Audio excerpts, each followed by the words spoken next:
오늘 말씀의 제목은 굳건한 믿음과 복음 전파라고 하는 제목으로 함께 은혜 나누는 시간을 갖도록 하겠습니다.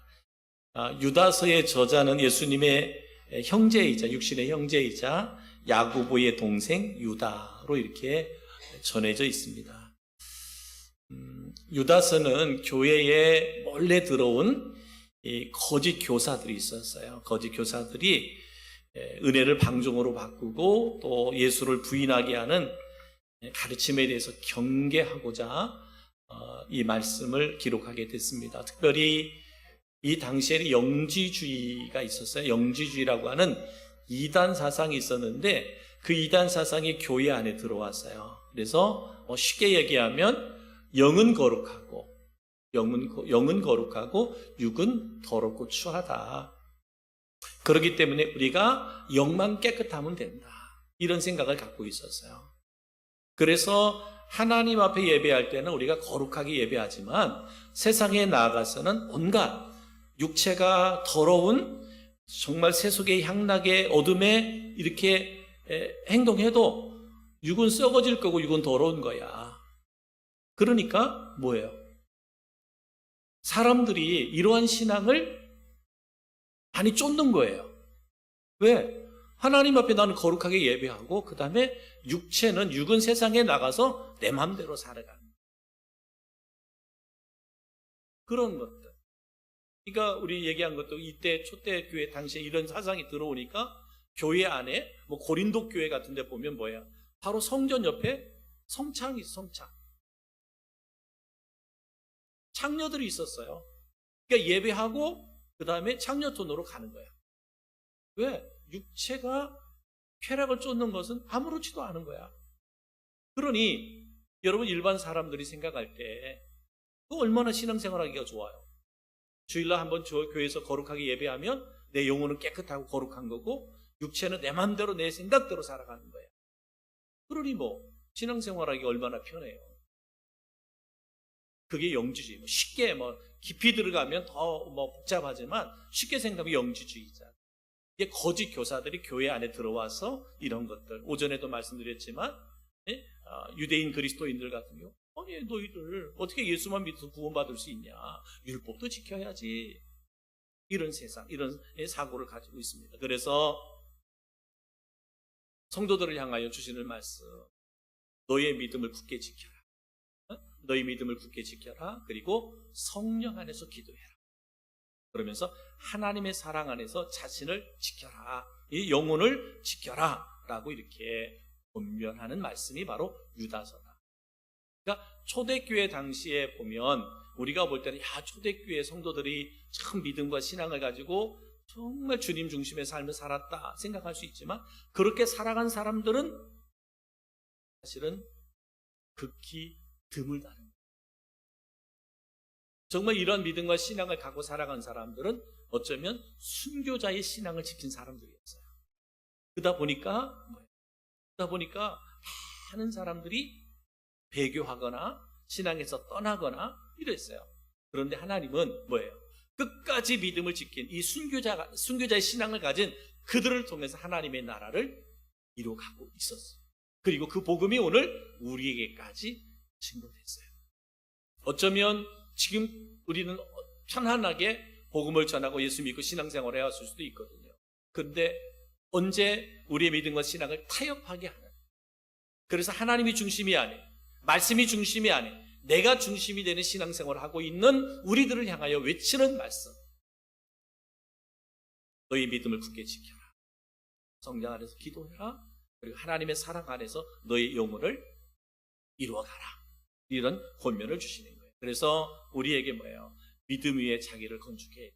믿음 위에 나를 건축해야 된다. 그래서 유다서 1장 20절에 사랑하는 자들아 너희는 지극히 거룩한 믿음 위에 자신을 세우며 거룩한 믿음 위에 나를 세워라. 그리스도 안에서 믿음으로 자기를 거룩하게 건축해야 된다. 우리 그리스도인들, 성도들, 나의 영혼뿐만 아니라 나의 마음, 나의 생각, 나의 육체도 우리는 거룩하게 건축을 해야 된다라는 거예요. 여러분, 우리가 그렇지 못하면 어떻게 돼요? 우리가 그렇지 못하면 우리는 늘 쓰러지고 넘어질 수밖에 없는 거예요.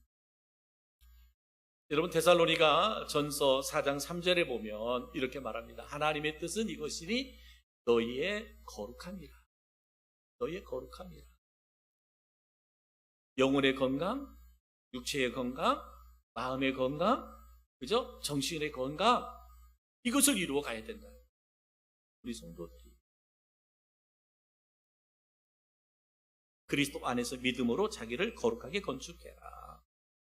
그리고 그리스도 안에서 자신의 믿음을 확증해라. 믿음의 확증이 없으면 흔들리잖아요. 요동하잖아요. 골로새서 2장 6절 7절 그러므로 너희가 그리스도 예수를 주로 받았으니 그 안에서 행하되 그 안에 뿌리를 박으며 세움을 받아 교훈을 받은 대로 믿음에 굳게 서서 감사함을 넘치게 하라. 사랑하는 성도 여러분, 우리의 믿음이 하나님의 말씀에 뿌리를 박자, 말씀의 영양분을 우리가 늘 양식으로 공급받지 않으면 우리는 흔들리고 넘어지고 쓰러질 수밖에 없는 존재들이에요.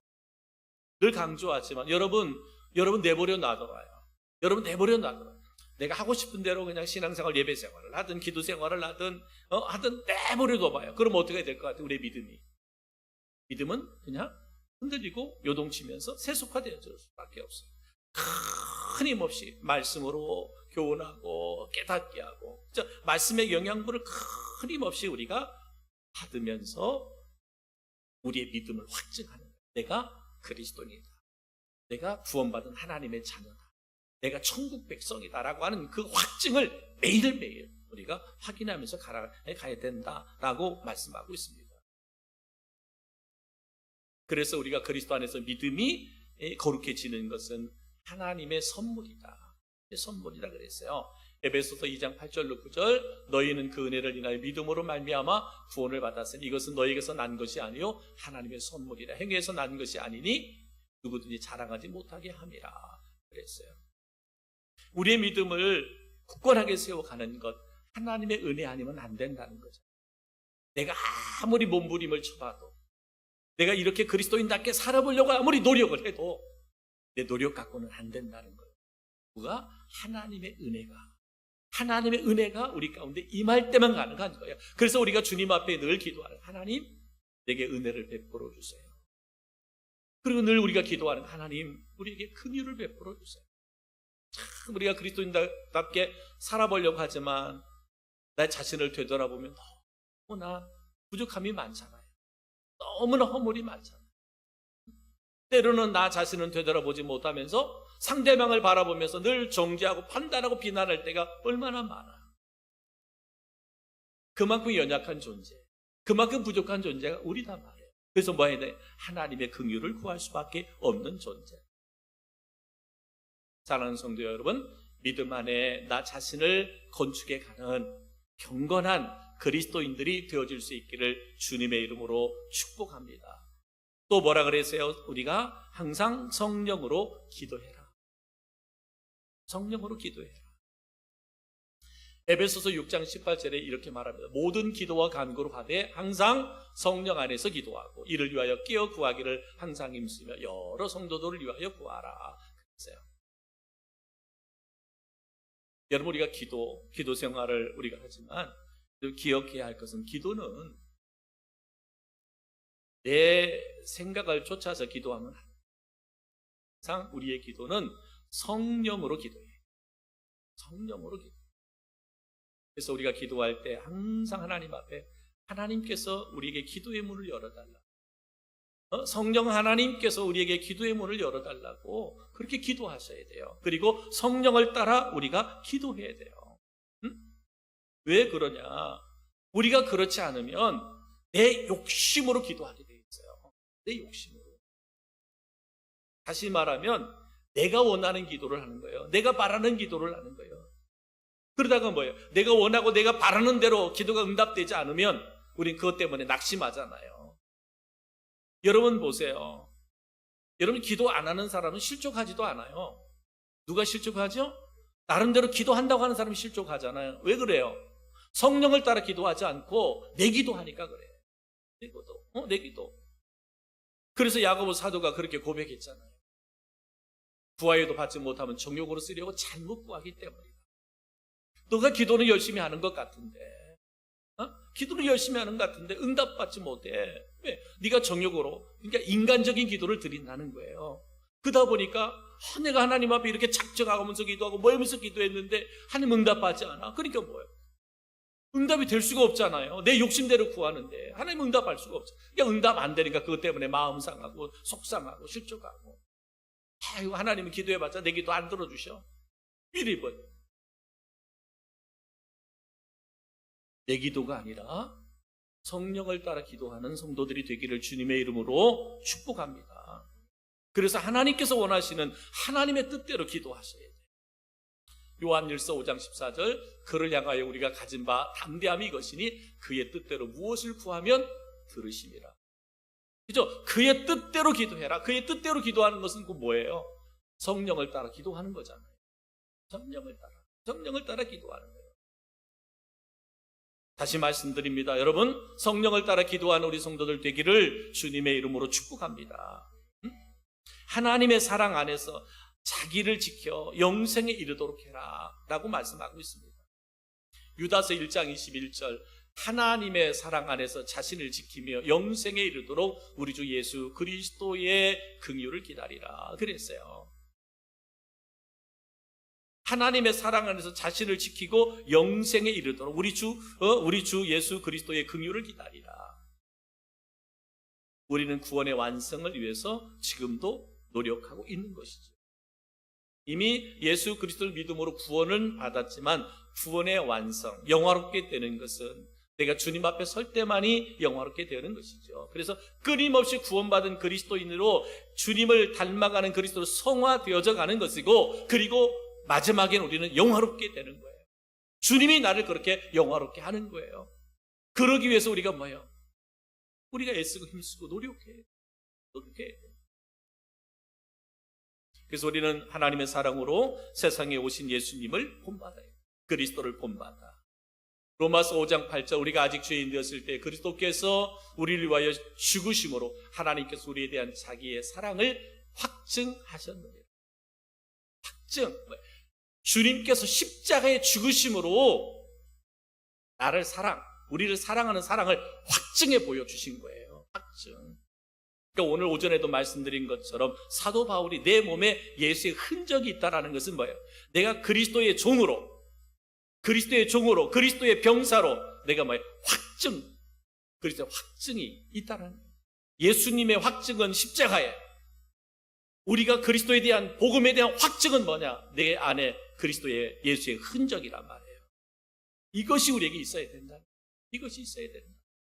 우리가 아직 죄인 되었을 때 그리스도께서 우리를 위해 죽으심으로 하나님께서 우리에게 대한 자기의 사랑, 하나님의 사랑을 확증해 보여주셨다라고 말합니다. 그래서 하나님의 사랑 안에서 온전한 자, 곧 영생을 이루어야 된다. 요한복음 3장 35절 36절에 이렇게 말합니다. 아버지께서 아들을 사랑하사 만물을 다 그의 손에 주셨으니 아들을 믿는 자에게는 영생이 있고 아들에게 순종하지 아니하는 자에게는 영생을 보지 못하고 도리어 하나님의 진노가 그 위에 머물러 있느니라 라고 말합니다. 하나님의 사랑 안에, 하나님의 은혜 안에서만 온전한 생명, 영생을 얻을 수 있다. 예수님 외에는 어디에도 구원이 없습니다. 그렇죠? 오직 예수 안에만 구원이 있고 예수 안에만 생명이 있습니다. 어떠한 거짓된 것들, 어떠한 형태로 우리를 미혹하고 유혹하는 것들 앞에서 우리가 흔들리면 안 됩니다. 그래서 우리의 신앙과 우리의 신앙이 그 편리주의 신앙생활을 하면 안 되는 거예요. 서두에 말씀드렸잖아요. 영주주의 같은 경우 뭐예요? 영혼은 거룩하고 육체는 더럽고 추한 거야. 그러니까 내 영혼만 거룩하면 되는 거고 육체가 세상적으로 내가 어떻게 살아가든 건 상관하지 않는다. 여러분, 우리가 그렇게 살아갈 수 있어요? 내 영혼이 거룩한데, 영혼은 거룩한데 육체는 내 마음대로 살 수 있어요? 세상에서? 있을 수가 없잖아요. 근데 거짓 영은 우리에게 그렇게 가리키는 거예요. 사람이 원하는 대로 속삭이는 거예요. 내가 원하는 대로 속삭이는 거예요. 그러니까 여러분, 우리는 내 감정에 우리의 믿음과 신앙이 속아서는 안 되는 거예요. 오직 하나님의 말씀이 아니다 그러면 아닌 거죠. 그죠? 하나님의 말씀이 옳다 그러면 옳은 거예요. 아무리 내 생각이, 내 판단이, 내 지식이, 내 경험이 옳은 것 같고 바른 것 같고 정직한 것 같아도 그것은 하나님의 말씀과 비교될 수 있는 게 아니잖아요. 하나님의 말씀이 아니다 그러면 아닌 거고, 하나님의 말씀이 옳다 그러면 옳은 거예요. 그러니까 뭐예요? 내 감정도 내려놔야 돼요. 내 경험도 내려놔야 돼요. 나의 기질도 내려놔야 돼요. 나의 성품도 내려놔야 돼요. 나의 지식도 내려놔야 돼요. 신앙의 경륜 내려놔야 돼요. 교회 안의 직분도 말씀 앞에서 내려놔야 돼요. 하나님의 나라를 위해서 우리에게 주어진 것이지 그것이 진리일 수는 없는 거잖아요. 그렇죠? 그렇습니다. 그래서 우리는 하나님의 뜻대로 살기를 원하는 성도라면 거룩한 믿음 위에 나를 건축해. 거룩한 믿음 위에 여러분의 믿음 신앙을 이렇게 건축해 가야 돼. 그리고 성령으로 기도해라. 내 생각, 내 의지, 내 판단을 쫓아서 기도하지 말고 성령으로 깨어서 기도해라. 그리고 항상 예수 그리스도 안에서 영생에 이르도록 예수 그리스도의 긍휼을 기다리는 성도가 되라라고 말씀하고 있습니다. 바로 그렇습니다. 우리가 굳건한 믿음을 가지셔야, 그래야 바른 복음을 전할 수 있다. 우리가 들었던 예화들이 있습니다. 어떤 마을에 참 아름답게 지어진 교회가 있었습니다. 이 교회 벽에는 선명한 글씨로 다음과 같이 써 있었어요. 우리는 십자가에 못 박힌 그리스도를 믿는. 교회에 이렇게 아주 선명하게 글씨로 이렇게 딱 써 있었어요. 근데 언제부턴가 건물 벽에 담쟁이 넝쿨이 자라나기 시작했고, 그래서 벽에 쓰인 글씨를 조금씩 가리기 시작했습니다. 벽에 쓰인 글 중에서 십자가에 못 박힌이란 부분을 담쟁이 넝쿨이 가렸습니다. 그랬더니 거기에 보여지는 글씨는 뭐냐? 우리는 그리스도를 믿는. 이 글자만 보였어요. 얼마 후에 담쟁이 넝쿨이 더 자라나서 이번에는 그리스도를 가렸어요. 그리스도를 가렸어요. 그러니까 교회에 딱 보여지는 글씨는 뭐냐? 우리는 믿는다. 이 말뿐밖에 없었어요. 끝내는 이 담쟁이 넝쿨이 벽을 모두 가려서 원래 있던 글을 볼 수가 없게 되었습니다.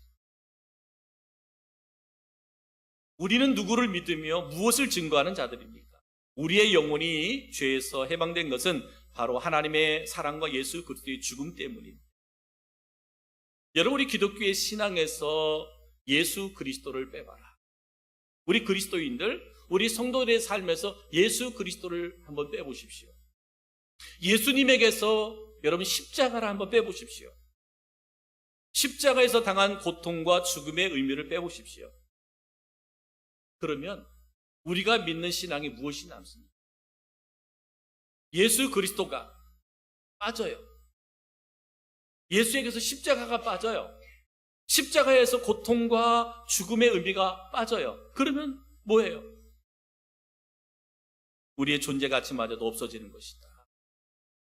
우리를 사랑하신 하나님의 사랑이 예수 그리스도의 십자가의 죽음으로 나타났습니다. 그로 인해 우리는 예수를 믿음으로 값없이 의롭다함을 얻었습니다. 이제 우리는 제대로 믿고 제대로 복음을 전하는 그리스도인이 되어야 합니다. 어떤 가난한 중국 사람이 멀리 선교사님을 찾아와가지고 침례를 받고 싶다고 했어요. 그래서 선교사님이 그에게 물었어요. 어디서 복음을 들었습니까? 어디서 복음을 듣고 구원을 받았기에 이렇게 침례를 받으러 찾아오셨습니까? 근데 그분이 이렇게 얘기하는 거예요. 저는 복음을 들어본 적이 없습니다. 저는 복음을 보았을 뿐입니다. 이렇게 얘기를 하는 거예요. 그러면서 그가 이렇게 말합니다. 나는 한때 아편 중독에다가 매우 격한 성미를 가지고 있었습니다. 그런데 어느 날 우리 동네에 참 그리스도인이 오셨습니다. 그리고 저는 그분의 삶을 보았습니다. 그리고 저는 아편도 끊고 그 정말 격한 성미도 다 변화됐습니다. 나는 바로 그를 통해 복음을 보았습니다. 그래서 저는 선교사님을 찾아와서 침례받기를 원합니다. 이렇게 고백했다는 거예요. 여러분, 우리는 자신을 향하여 복음을 전하는 자인가 아니면 복음을 보여주는 자인가 한번 깊이 생각해 볼 수 있기를 바랍니다. 우리가 전도한다고 선교한다고 우리는 많이 복음을 전합니다. 입술로 복음을 전합니다. 예수가 나의 구원자다. 예수가 나의 생명의 주다. 끊임없이 우리는 복음을 외치고 전합니다. 근데 과연 내 삶이 보여주는 복음이 되고 있는가? 왜 내가 입술로 전한 복음이 능력이 없을까요? 왜 힘 있는 권세가 나타나지 않을까요? 전하는 복음과 나의 삶이 다르기 때문에 그렇습니다. 사랑하는 성도 여러분, 우리가 입술로 복음을 담대히 전해야 됩니다. 근데 그와 동시에 우리의 삶이 보여주는 복음이 되어야 됩니다. 얼마나 많은 그리스도인이 이 땅에 살고 있습니까? 근데 왜 이 세상은 변하지 않을까요? 교회도 많고 성도들도 많고 하는 일들도 많은데 왜 세상은 더 악해져 갈까? 참된 그리스도인, 전하는 복음은 많지만 정말 그 많은 그리스도인들이 보여주는 복음, 내 삶이 그들에게 복음을 보여주지 못한 결과가 아닌가라는 생각을 가져봅니다. 그래서 다시 한번 이번 기회를 통해서 한국 교회와 성도들이 정말 복음을 전하는 것뿐만 아니라 선교하는 것뿐만 아니라 진정한 삶의 변화가 보여주는 복음으로 나타나는 은혜가 있기를 주님의 이름으로 축복합니다. 여러분, 저도 몇 번 얘기를 한 것이 있는데 베르나르 베르의 책 개미라고 하는 책이 있습니다. 거기에 나오는 이야기 중에 글 중에 이런 데가 있어요. 호르몬과 페로몬이라고 하는 이야기가 있습니다. 사람은요, 두려움이나 즐거움이나 분노를 느끼게 되면 내분비샘에서 호르몬이 분비되는데 그 호르몬은 인간의 몸 내부에 영향을 끼친다고 해요. 호르몬은. 그래서 어떤 사람은 호르몬이 이렇게 막 분노를 일으키기도 하고 막 우리의 감정을 일으키게 하는 거예요. 그래서 어떤 사람은 땀이 나게 하기도 하고 얼굴을 찡그리기도 하고 막 어떤 사람은 울기도 하고 막 이런 그 호르몬이 내 몸에서 이런 호르몬이 나와서 우리를 이렇게 내 마음을 내 몸을 그렇게 만든다고 하는 거예요. 그런데 개미에게는 똑같은 경우 두려움이나 즐거움이나 분노를 느끼게 되면 호르몬이 몸 내부에서 이렇게 나온다는 거예요. 몸 내부에서. 그런데 이 호르몬 내부에서 나오는 호르몬이 인간은 그 내면에 잠재돼 버리는데 그래서 그것이 나를 그냥 그 호르몬 때문에 어떤 사람은 분노를 느끼기도 하고 어떤 사람은 기쁘기도 하고 행복하기도 하고 뭐 그러는데 근데 개미는 똑같이 내 안에 호르몬이 작용하면 그렇게 된다는 거예요. 근데 한 가지 사람하고 다른 것이 뭐냐? 이 몸 밖에 인간은 내 안에 그냥 호르몬으로 존재하는데 이 개미는 내 안에서 일어나는 호르몬이 이제 밖으로 나간다는 거예요. 밖으로. 이거를 페로호르몬이라고 하는데 페로몬이라고 한다고 합니다. 그래서 페로몬은 사전에서는 동물의 체내에서 생산되어 체외로 방출하여 같은 종류의 개체 사이의 특이한 행동이나 생리작용을 일으키는 물질이라고 합니다. 그러니까 페로몬은 뭐냐? 내 안에 호르몬이 나오는데 그것이 밖으로 표출돼 가지고 똑같은 영향력을 다른 개체들에게도 영향을 준다라는 거예요. 그것이 내 안에 만약에 분노의 호르몬이 나왔다면 그 분노의 호르몬이 이제 페로몬이 돼서 다른 개체에게 영향을 준다라는 거예요. 분노든 좋은 감정이든 그렇다는 거예요. 그래서 한 마리의 개미에 의해서 수많은 개미들에게 그 감정이 전이 된다는 거예요. 한 마리의 개미가 수만 마리의 개미에게 이 페로몬의 작용을 통해서 영향을 끼친다라고 말하고 있습니다.